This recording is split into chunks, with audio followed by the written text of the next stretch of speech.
आपने कहावत सुनी होगी कि जब रोम जल रहा था तो नीरो बांसुरी बजा रहा था। आज पाकिस्तान की वजह से इस कहावत में थोड़ा सा बदलाव हो गया है। अब अमेरिका जलेगा और भारत बांसुरी बजाएगा। भाई तू स्पीच तो ढंग। फिर जंग होगी, फिर कुछ ना कोई झड़प होगी, और अब जो होगी वो पहले से ज्यादा होगी। दूसरा, जिस तरह तैयारियां कर रहा है, सुबह शाम कर रहा है, उससे बिल्कुल नहीं लगता कि इसने सिर्फ एक दो डंग की लड़ाई करनी है जैसे पिछले दिनों की। इस दफा दे आर वेरी सीरियस। हम जब कहते हैं कि नो फर्स्ट न्यूक्लियर का जो नो फर्स्ट यूज की हमारा जो ट्रीटी नहीं है, वो हमारा एक पॉलिसी है जी। उसका ये मतलब नहीं है कि पाकिस्तान न्यूक फायर करेगा, हमारा एक शहर बर्बाद होगा, फिर हम पाकिस्तान को उड़ा देंगे। उसका मतलब ये है कि जिस दिन पाकिस्तान ने अपने स्टोरेज सिस्टम से यूरेनियम और फ्यूज को जोड़। इसने एक और बात बोली कि अगर भारत डैम बनाएगा तो हम उसके ऊपर 10 मिसाइल मार देंगे। आ रहा था अगला। हाँ, 10 मिसाइल। जब भारत डैम बनाएगा तो हम डैम में मिसाइल, चलो तुमने डैम में मिसाइल मारती, भारत कह रहा हम डैम बना ही नहीं रहे। दूसरा, जिस और किसी प्रोजेक्टाइल के साथ, चाहे वो एयरफोर्स के जहाज के थ्रू या आर्टी या मिसाइल में बनने की कोशिश की, तो हमारे पास हक है कि हम उसको उधर ही उसी बेसमेंट, उसी तय खाने, उसी किराना हिल के अंदर ठोकेंगे।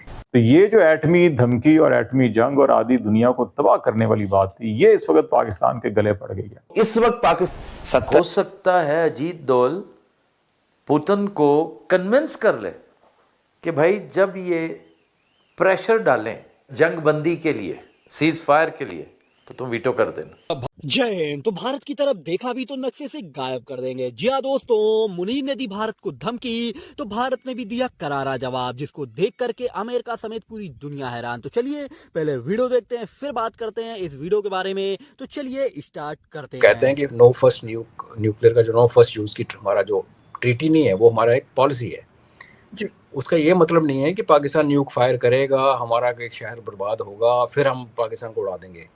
उसका मतलब ये है कि जिस दिन पाकिस्तान ने अपने स्टोरेज सिस्टम से यूरेनियम और फ्यूज़ को जोड़ा और किसी प्रोजेक्टाइल के साथ, चाहे वो एयरफोर्स के जहाज के थ्रू या आर्टी या मिसाइल में बनने की कोशिश की, तो हमारे पास हक है कि हम उसको उधर ही उसी बेसमेंट, उसी तय खाने, उसी किराना हिल के अंदर ठोकेंगे।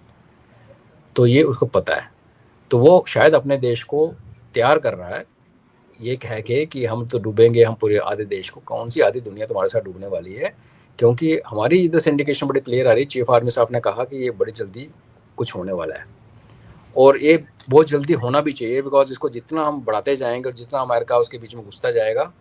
आज की डेट में क्या है कि चाइना जो मेन कल्प्रिट हमें दिखा था पहलगाम के टाइम पे, पहला शक की सुई चाइना के ऊपर ही गई थी, फिर बाद में अमेरिका के ऊपर भी जाने लगी। आज एटलीस्ट चाइना बाहर है for some time, few years.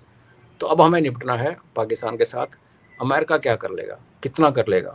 Geographical distance बहुत मैटर करता है। तो दूसरा कोना है दुनिया का, और उसके अपने फुट सोल्जर आने से रहे, तो टेक्नोलॉजी वगैरह करेगा। तो टर्की ने पहले ही किया अमेरिका वाला काम, टर्की वही तो कर रहा था, अजरबैजान ने वही करता है। तो ये अपने देशवासियों को भी संदेश दे रहा कि भाई तुम अब भूखे मरोगे, और जब एक स्टेज आएगी फिर हम मिल के मरेंगे तो तैयार हो जाओ। देखिए, मैंने तो आज सुबह ट्वीट किया था कि भाई ये तो हमारे पास एक लेजिटिमेट रीज़न दिया पाकिस्तान ने कि हम उनको उड़ा दें। आसिम मुनीर के वापस इस्लामाबाद लैंड करने से पहले पाकिस्तान का नक्शे से नाम गायब हो जाए, ये एक टिपिकल फौजी माइंड तो ये कहता है। लेकिन फिर हम लोग, आप और मैं, हम कॉमन लोग हैं, कुछ चीज़ें हमें पता है, कुछ चीज़ें हमें नहीं पता। और जो देश चलाता है, जो हेड ऑफ फैमिली होता है, उसको अपनी कंपल्शंस होती हैं, उनको एक विजन होता है जो कि होना भी चाहिए। तो उसमें ये निकल के आ रहा है कि ये जो डॉक्ट्रिन का जो चेंज आप बोल रहे हो, तो डॉक्ट्रिन हमने ऑप सिंदूर के बीच में ही चेंज की थी, सीज़फायर से जस्ट 2 घंटे पहले, कि आज के बाद कोई एक्ट ऑफ टेरर होगा उसको हम एक्ट ऑफ वॉर लेंगे। तो डॉक्ट्रिन ऑलरेडी चेंज्ड है। और जो आसिम मुनीर कल कह रहा था कि हम ईस्ट से अटैक करते हुए आएंगे और ईस्ट से घुसेंगे और ये करेंगे, तो वो अपनी कब्र खोद रहा है और कुछ नहीं कर रहा।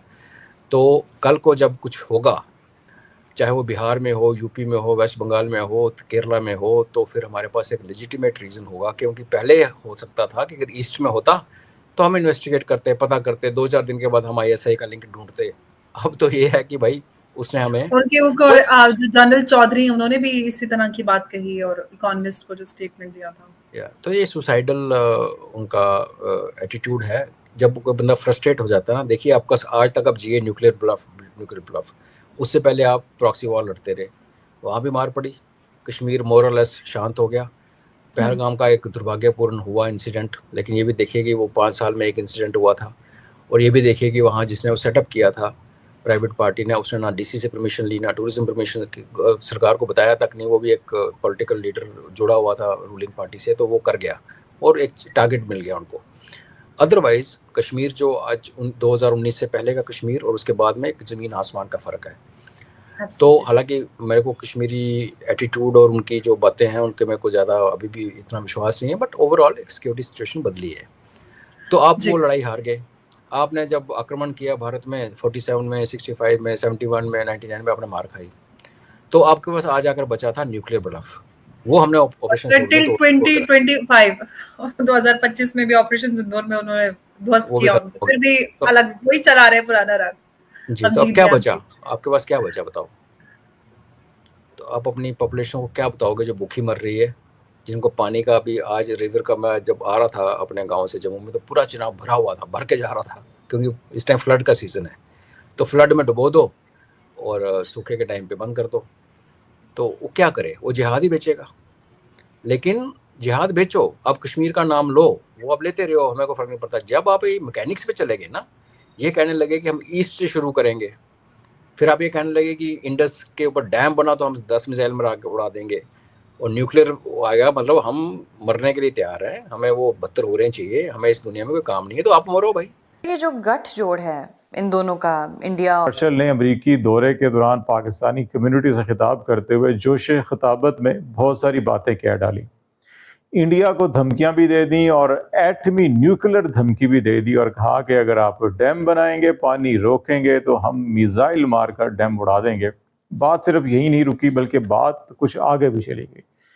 बात जो है कि वो मशरकी सरहदों से हमले की बात हुई, और फिर ये भी इंटरनेशनल मीडिया ने जो रिपोर्ट किया, और पाकिस्तानी कम्युनिटीज़ को एक नहीं दो नहीं, वो कहते हैं जी कि हमने 8-8 10-10 लोगों से वेरीफाई करके ये रिपोर्ट कर रहे हैं कि आर्मी चीफ जो पाकिस्तान के हैं वो ये कहते हैं कि जनाब हम अगर डूबेंगे तो फिर आधी दुनिया।